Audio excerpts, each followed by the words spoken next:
warahmatullahi wabarakatuh. Selamat siang dan salam anak muda. Perkenalkan, nama saya Yamanopia. Saya dari kelas 10 Keperawatan 2 di SMK Bakti Kencana Tasikmalaya. Di video ini, saya mendapat tugas untuk menjelaskan sejarah keperawatan. Saya akan mengambil judul tentang sejarah keperawatan yang ada di Indonesia. Mengapa seperti itu? Karena saya ingin kita semua tahu sejarah yang terjadi di negeri kita terlebih dahulu sebelum kita mengetahui tentang sejarah yang ada di negara lain. Apa itu sejarah? Nah, kita masuk ke definisi sejarah. Sejarah adalah segala sesuatu yang terjadi di masa lampau atau masa lalu, baik menyenangkan maupun menyedihkan. Itu definisi sejarah. Sekarang kita masuk ke perawat dan keperawatan. Dua hal ini terdengar sama, namun memiliki makna yang berbeda.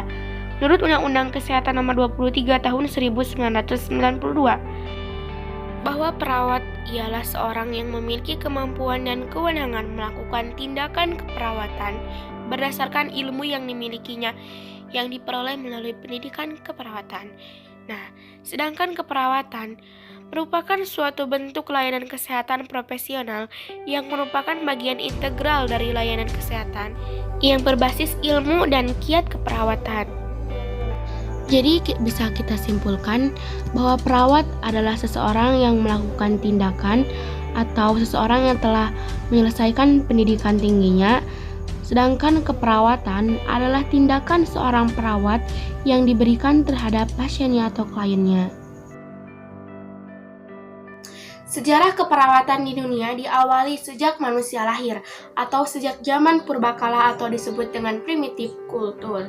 Nah, pelopor keperawatan di dunia yang seperti kita kenal yaitu Florence Nightingale adalah seorang wanita berkebangsaan Italia yang lahir pada 12 Mei 1820. Ia disebut juga dengan bidadari lampu karena dengan keberaniannya mengumpulkan korban perang pada Perang Crimea di Rusia. Nah, di Indonesia sendiri, sejarah keperawatan dimulai sejak zaman penjajahan Belanda sampai zaman kemerdekaan. Nah, kita bagi menjadi dua, yaitu masa sebelum kemerdekaan dan masa sesudah kemerdekaan. Seperti yang kita ketahui teman-teman, bahwa Indonesia dijajah oleh 6 negara. Yang pertama yaitu Belanda, Inggris, Jepang, Portugis, Spanyol, dan Prancis. Nah, tetapi pada masa keperawatan, yang pertama yang akan kita bahas adalah masa penjajahan Belanda. Nah, sekarang kita masuk ke masa penjajahan Belanda. Jadi Belanda menjajah Indonesia sekitar 3,5 abad atau sekitar 350 tahun. Waktu yang sangat lama, bukan? Kondisi keperawatan juga sangat dipengaruhi oleh kondisi sosial dan ekonomi. Nah, pada masa ini, perawat berasal dari penduduk pribumi atau bangsa Indonesia sendiri yang disebut dengan pelpezer, yang dalam tugasnya dibantu oleh Zieken officer sebagai penjaga orang sakit, tetapi hanya pada tentara Belanda. Pelpezer ini pertama kali bekerja di RS Binen Hospital Jakarta pada tahun 1749. Nah, bisa dilihat ini adalah gambar para pelpezer Indonesia yang sedang membantu orang sakit, dan ini gambar Zieken officer-nya. Waktu pemerintahan ini terkenal oleh Daendels. Daendels mendirikan berbagai rumah sakit di Jakarta, Surabaya, dan Semarang, tetapi tidak diikuti dengan perkembangan keperawatan. Kenapa?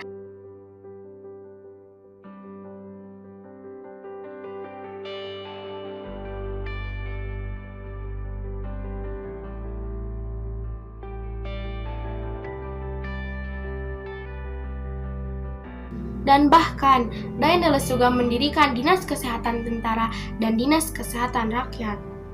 Nah, kita masuk ke masa penjajahan Inggris.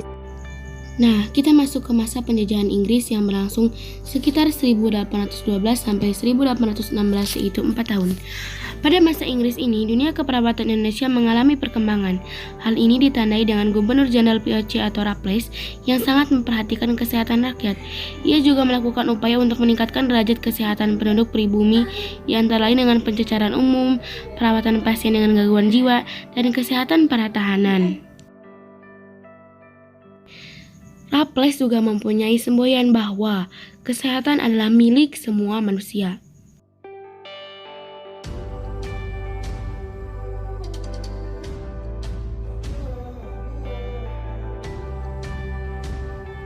Raffles juga mendirikan berbagai rumah sakit, diantaranya Rumah Sakit ST Carolus di Jakarta, Rumah Sakit ST Baromus di Bandung, Rumah Sakit Elizabeth di Semarang, dan pada tahun 1919 juga mendirikan Rumah Sakit Sadeperban di Jakarta, atau yang kita kenal dengan Rumah Sakit Cipto Mangunkusumo atau RSCM. Sekarang kita masuk ke masa penjajahan Jepang yang ketiga, yaitu berlangsung sekitar 1942 sampai 1945, artinya berlangsung sekitar 3 tahun. Nah, Jepang resmi menjajah Indonesia pada tanggal 8 Maret 1942. Pada masa ini, dunia keperawatan mengalami kemunduran. Pada masa ini, dunia keperawatan dilanda zaman kegelapan karena pimpinan rumah sakit diambil oleh Jepang dan tenaga keperawatan dilakukan oleh mereka yang tidak terdidik. Akibatnya terjadilah kekurangan obat dan timbullah wabah di masyarakat. Sekarang kita masuk ke zaman kemerdekaan. Indonesia merdeka pada tanggal 17 Agustus 1945.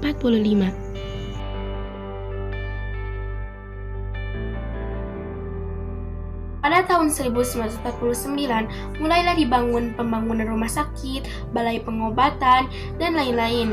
Nah, kan kemerdekaan ini berlangsung pada 1945.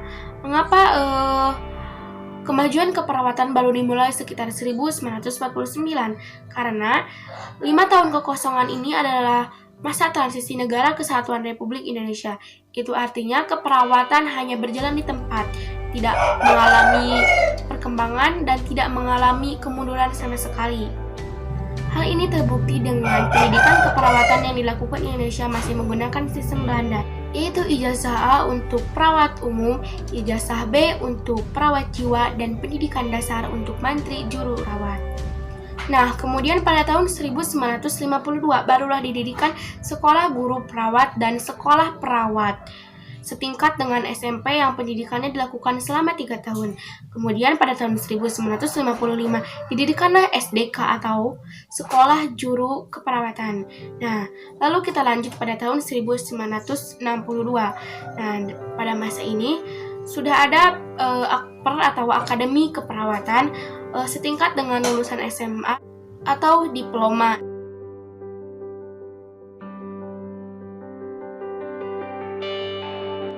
Kemudian pada tahun 1985 berdirilah program studi ilmu keperawatan atau PSIK di Fakultas Kedokteran Universitas Indonesia setingkat dengan sarjana.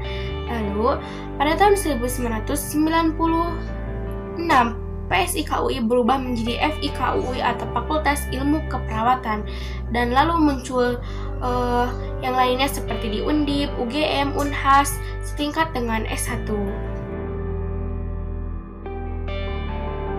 Nah, teman-teman, pada tahun 1972 juga, tepatnya pada tanggal 17 April di Jakarta, berdirilah organisasi profesi keperawatan yang kita sebut dengan PPNI atau Persatuan Perawat Nasional Indonesia.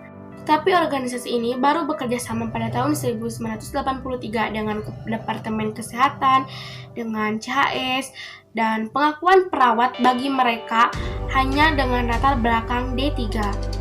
Kemudian, barulah keluar Undang-Undang Nomor 23 tentang Kesehatan yang mengatur keperawatan sebagai profesi. Jadi teman-teman, keperawatan ini baru diakui sebagai profesi ini pada tahun 1983. Nah, kemudian pada tahun 1999, kurikulum keperawatan mulai dibenahi atau direvisi dan digunakan pada tahun 2000 sampai sekarang yang kita rasakan.